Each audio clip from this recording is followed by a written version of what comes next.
नमस्ते। मैं doctor N के चौधरी, एक मैक्सिलोफेशियल एवं फेस प्लास्टिक सर्जन हूँ और पिछले 12 साल से दिल्ली में प्रैक्टिस कर रहा हूँ। तो आज ये वीडियो जो है खास करके मेरा बनाने का मेन पर्पस है कोरोना वायरस के बारे में आपको जितनी ज़्यादा से ज़्यादा मतलब बातें बता सकूँ, मैं आपको मदद कर सकूँ। क्योंकि इधर कुछ दिनों से मैं सोशल मीडिया पे काफ़ी ज़्यादा देख रहा हूँ या ये यूट्यूब वगैरह पे कि बहुत ज़्यादा मतलब लोग जिनको जानकारी नहीं है या जो मेडिकल बैकग्राउंड से है ही नहीं, कुछ पता ही नहीं है, वो भी अपने आप के बारे में तरह तरह के नुस्खे निकाल रहे हैं कि भैया इसको ये कीजिए तो इससे आपको बच जाएगा, उससे बच जाएगा। और ये सब बेकार सी बाह्य चीज़ें, कोई कोई वीडियो देख के आपको इतना डर पैदा हो जाएगा कि लगेगा जैसे पता नहीं आज ही मुझे ना कुछ हो जाए। तो ये सब चीज़ें जो है बकवास चीज़ें से दूर रहना है आपको, और ये सब चीज़ों को ध्यान मतलब ज़्यादा ये नहीं है। कोरोना वायरस ऐसा कोई कोई बहुत खतरनाक या कोई ये है ऐसा नहीं है। तो कुछ कुछ चीज़ें आज जो है जो मैं आपको हर चीज़ डिटेल से बताऊंगा, कैसे इसको आप बचाव करेंगे, कैसे अगर होगा तो उसको कैसे इलाज करेंगे, इन सब चीज़ों के बारे में मैं बताना चाहता हूँ। तो सबसे पहले जो है कोरोना वायरस से कैसे बचेंगे आप, क्या प्रिवेंशन लेना है आपको। तो सबसे पहला तो ये कि कोई भी व्यक्ति आपको ऐसा कोई संदिग्ध व्यक्ति लगे जो कि आपके आसपास या मोहल्ले कहीं भी जो लगता है कि कोई बाहर से आया हुआ हो, या फिर उसको कहीं कुछ ऐसा कुछ लग रहा है, कुछ मतलब खांसी वगैरह, कुछ जुकाम या कुछ ऐसा कुछ लग रहा है कि इन्फेक्टेड है, लेकिन उसका हिस्ट्री होना चाहिए, वो बाहर से आया है वो। और साथ में तो उनसे थोड़ा सा दूर बना कर रखना है। और बहुत ज़्यादा भीड़ भाड़ वाले इलाके में जो भी वहाँ पे थोड़ा सा अवॉइड करना है गैदरिंग वगैरह। इससे क्या है कि आप इसको प्रिवेंट कर सकते हो। और दूसरा जो मेन जो कोरोना वायरस जो जो अगर किसी को है वो फैलता है तो वो बाई कॉन्टेक्ट के चलते हो रहा है। जो ऐसा नहीं कि हवा से किसी को इन्फेक्ट कर दे रहा है, ऐसा नहीं है। हाँ, लेकिन जिसको है वो बहुत पास में आप हो, यहाँ तक कि जैसे कि WHO का जो है कि अगर 1 मीटर तक के अंदर आप उस दायरे में हो, उसके पास बैठे हो, तो आपको चांसेज हो सकता है इन्फेक्ट करने के लिए। तो उस सब चीज़ों से बचाने का ही मेन जो है आप उसको हैंड वॉश करना है, हाथ धुलने की कोशिश करनी है। अगर कोई आप जाते हैं तो ऐसे आप हाथ से लेके अपने आप को जो है मेन जो इसका जो रूट है ट्रांसमिशन का, वो आपके हाथों में, मान लीजिए किसी ने कोई इन्फेक्टेड पर्सन है और वो अगर नेजल सिक्रेशन या उसका स्पूटम वगैरह आपके हाथ में टच हो गया, तो अगर आपके हाथ तक है तो आपको ऐसा नहीं कि फिर कोरोना वायरस हो जाएगा। लेकिन अगर वही हाथ आपके जो है नाक में, मुंह में या आइज वगैरह हो गया, क्योंकि ये 3 जगह है जहाँ से सिक्रेशन होता है, सलाइवा हो गया, नेजल सिक्रेशन हो गया या आई में लेक्रिमल फ्लूइड होता है। तो इसी से वायरस जो है आपके बॉडी में फिर अंदर जाता है और अपना जो है मल्टीप्लिकेशन शुरू कर सकता है। अदरवाइज जो वायरस का लाइफ अगर बाहर है तो ये 1.5-2 घंटे से ज़्यादा जीवित नहीं रहता है। तो इसलिए आपको बार बार हाथ धोना है। बार बार मतलब कम से कम जो है 10 बार, 20 बार, 10-15 बार आप जो है दिन भर में अपना हाथ आप उसको वॉश करें। और वॉश करने के लिए कोई जैसा नहीं कि आजकल जैसे मास्क और हैंड सैनिटाइजर के लोग पीछे दौड़ रहे हैं, हर कोई ये कर रहे हैं, तो कोई ज़रूरत नहीं है उसकी आपको। एक तो हाथ धोने के लिए आप सिंपल लाइफ बॉय या डेटॉल साबुन है, उसी से आप अच्छे से हाथ धोए, अपना साफ रखें बस, और कोई ये नहीं। ऐसे भी आप घर से बाहर अगर नहीं जा रहे, घर पे हो, तो कोई ज़रूरत नहीं है कि बार बार हाथ भी धोते रहे अपना। और तीसरा जो है अभी मेन चीज़ है कि आपको कोई चीज़, जैसे अभी ऐसे अभी सीज़न जो है मौसम बहुत चेंज कर रहा है, अचानक से गर्मी आ रही है, फिर बारिश हो रहा है, कुछ हो रहा है, तो इस टाइम पे जो है जुकाम वगैरह कभी चांसेस ज़्यादा होता है। तो आपको जो है ठंडी चीज़ों से अवॉइड करनी है, मतलब कोई फ्रिज का सामान हो उसको ज़्यादा नहीं खाना है आपका, कोल्ड चीज़ आइसक्रीम वगैरह सब अवॉइड करना है आपको सारा कुछ। तो ये सब चीज़ों से आपको थोड़ा सा दूर बचाव रखना है आपको। और चौथा, कोई बंदे अगर स्मोकिंग करते हैं या बहुत ज़्यादा ड्रिंकिंग कर रहे हैं तो वो भी आप थोड़ा सा अभी अवॉइड करें, बहुत ज़्यादा स्मोकिंग ना करें, क्योंकि आपके इम्यून सिस्टम पे आपको असर पड़ सकता है। और पाँचवा आपको है कि अभी जो है मेन जो कोरोना वायरस से बचने के लिए आपको जो है वो इम्यून सिस्टम अपना स्ट्रॉन्ग करना है। तो इम्यून सिस्टम आप स्ट्रॉन्ग कैसे करेंगे, तो उसके लिए आपको जो है अपना एक प्रॉपर डाइट बनाना है, बढ़िया से सब कुछ, बहुत ज़्यादा मतलब तला हुआ है, बहुत मसाले वाला है, ऐसे थोड़ा सा नॉनवेज आप खाते हैं तो खा सकते हैं, बट बहुत ज़्यादा उसको थोड़ा सा क्वालिटी अवॉइड कर सकते हैं तो कर सकते हैं। ऐसा कोई नहीं कि आप नॉनवेज खाएंगे या चिकन खाएंगे तो आपको कोरोना वायरस, ऐसा कुछ नहीं है।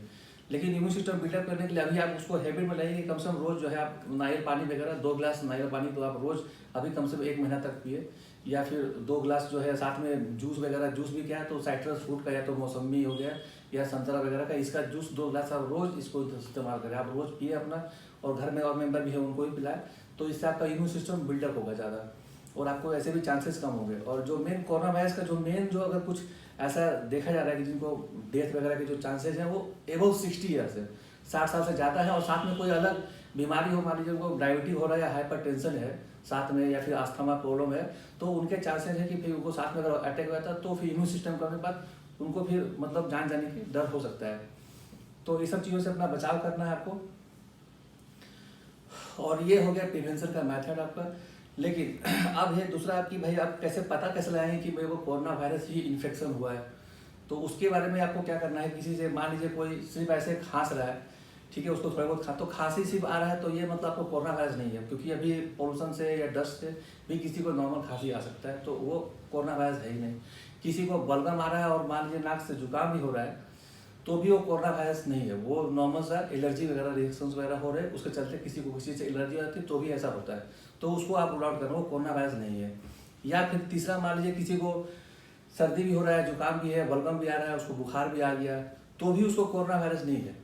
वो बस एक फ्लू है, कॉमन फ्लू जो होता है या फिर कॉमन कोल्ड जो बोलते हैं इन्फ्लुएंजा वायरस, वो चीज़ है। तो वो उससे भी आपको उसको मतलब ये नहीं कि मेरे को कोरोना ही पकड़ गया और किसी को ऐसा हो रहा है तो उसको डिस्क्रिमिनेट या ह्यूमिलेट नहीं करना है कि तुमको कोरोना हो गया, कोरोना, वो सब ऐसे नहीं है, ठीक है। तो ये चीज़ नहीं, इसको रूल आउट कर देना है आपको। नहीं तो कोरोना कैसे होगा, किसको बोलेंगे कोरोना वायरस इन्फेक्शन हो गया है,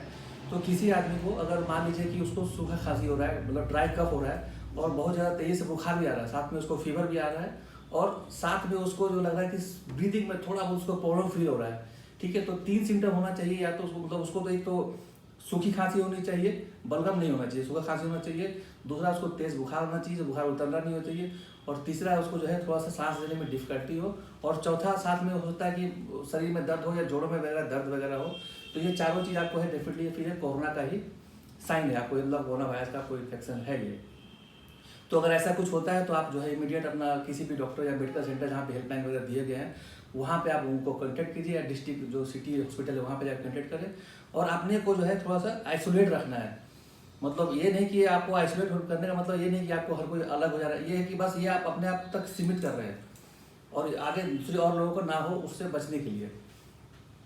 और अभी इसका इलाज भी ऐसा नहीं कि मतलब संभव नहीं, इलाज हो गया है, मैं इलाज के बारे में जो दवाइयाँ वो भी बताऊँगा आपको। बाकी एक चीज़ मैं कहना चाहूँगा कि मान लीजिए आपको जैसे कुछ हो गया तो मतलब कैसे अपने आपको आइसोलेट कर, मान लीजिए कि भाई हॉस्पिटल में नहीं जाना चाह रहे हैं, घर में ही रहना चाह रहे हैं,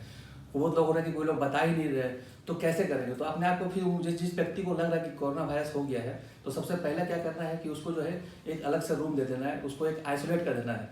तो रूम अलग दे देना है मतलब, लेकिन उसको ह्यूमिलेट नहीं करना है, ऐसा नहीं करना है कि भैया इसको हो गया है तो हम छू दिए तो हमको हो जाएगा, ऐसा नहीं। आप उसको एक अलग रूम दे दीजिए अपना, और रूम देने के बाद उनकी जो बर्तन हो गया या थाली जो भी खाना वगैरह जो देते हैं उसको एक अलग सेपरेट करके रखना है उनको। और उनको सबसे पहले जो है मास्क, उनके लिए मास्क जरूरी है, जिनको हो गया है कोरोना वायरस वो अपने चेहरे पे अपना फेस मास्क यूज करे उसको। और जो बंदा और जिस रूम में वो रहे वहाँ पे नीम के पत्ते जैसे अगर होता है तो आप उसको ला के जाओ साइड से थोड़ा सा डाल दे, थोड़ा सा उसको मतलब इस टाइप का इफेक्ट भी करेगा वो। और उसके बाद जो है जो बंदा जो खाना देने जा रहा है उनको, या जो भी उनके जो है मतलब कपड़े भी उनके थोड़े से जो है अलग रखने हैं कुछ दिन के लिए, और ये ज़्यादा नहीं, बस 14 दिन तक का काम है, 7 से 14 दिन, क्योंकि जो इंक्यूबेशन पीरियड होता है वो 14 दिन का होता है। और मान लीजिए किसी का ये सिम्टम आ रहा है तो वो 7 से 8 दिन तक ही उसके मतलब वो ठीक हो रिकवर हो जाता है पूरा वो। तो जो बंदा खाना देने जाएगा उसको भी अपना मास्क लगा के जाना, और अगर हो सके तो आप ग्लव्स पहन करके उसको आराम से अपना जो है उसको खाना दे सकते हैं, सब कुछ कर सकते हैं। और जिस बंदे को हुआ है उसको अपना जो है मतलब 12 से 14 दिन तक अपने आप को थोड़ा सा आइसोलेट करना। लेकिन आइसोलेट का मतलब ये नहीं कि पूरा रूम में बंदे, बीच में दिन भर में एक आध बार या 1-2 घंटे के लिए बाहर उसको निकल के ना, जैसे धूप जहाँ पे आता हो वहाँ पे, और फ्रेश एयर में भी आए वो अपना। और जिस बंदे को हो गया है उसको ठीक करने के लिए तो उसको जो है आपने लिक्विड डाइट पे देना है, उसको कुछ सॉलिड खाना नहीं देना है, मतलब सॉलिड बहुत मामूली से खिचड़ी वगैरह दे सकते हैं, अदरवाइज आप उसको जो है नारियल पानी जितना आप पिला सकते हो 7 से 8 गिलास, और साथ में जो जूस आपका आता है उसको भी देना है साथ में। और 2-3 दवाइयाँ हैं जो अभी बहुत अच्छा काम कर रहा है, जितने भी और जगह जहाँ पे ट्रीटमेंट चल रहा है उसमें पहला एक है लोपिनाविर, जो कि 200 मिलीग्राम लोपिनाविर का डोज होता है, या फिर उसको राइटोनाविर 50 मिलीग्राम का आता है। तो ये 2 टैबलेट जो है इसको आप रोज 1 हफ्ता तक देना है। और साथ में आता है क्लोरोक्विन फॉस्फेट आता है, जो कि आप जो है 250 मिलीग्राम का डोज है, तो उसको आप एक टाइम उसको देकर 7 दिन तक दे सकते हैं। बस ये 7 दिन की दवाई है, इसको कोर्स साथ में इसको आप पूरा करें अपना आराम से, और डेफिनेटली और बस अपना बचाव रखना है, तो आपको कोरोना वायरस से कुछ ऐसा नहीं होने वाला है। और जो भी आप अपना जो इतना पैनिक होकर के या फिर इधर उधर कि मेरे को ये हो गया वो हो गया, वो सब चीज़ों से दिमाग से निकाल के अपना एक तो जो है अपना जो जैसे आप लाइफ नॉर्मल लाइफ जिससे जी रहे हैं आप, वैसे नॉर्मल लाइफ ही जीने का आप कोशिश करो। ऐसा कुछ नहीं है, बस नॉर्मल अपना जीना, और बस एक अच्छे तरीके से, और जो अपने आप को बस बचाव रखना है कि कहीं से इन्फेक्शन ना हो। बाकी जो बच्चे हैं जैसे कि 5 ईयर से नीचे है, या फिर जो 60 साल या 50 साल से ऊपर है और कुछ साथ में कोई डिजीज है, उनके लिए थोड़ा सा ज़्यादा रिस्की है, अदरवाइज जो बीच में है उनको कुछ नहीं होने वाला है। इम्यून सिस्टम काफ़ी अच्छा बूस्टअप रहता है लोगों का। तो आप बाकी ये सब अपना ख्याल रखें, और कुछ भी हो तो आप जो है बाकी ये करें। और हमारी तरफ से देखने के लिए थैंक यू बहुत बहुत।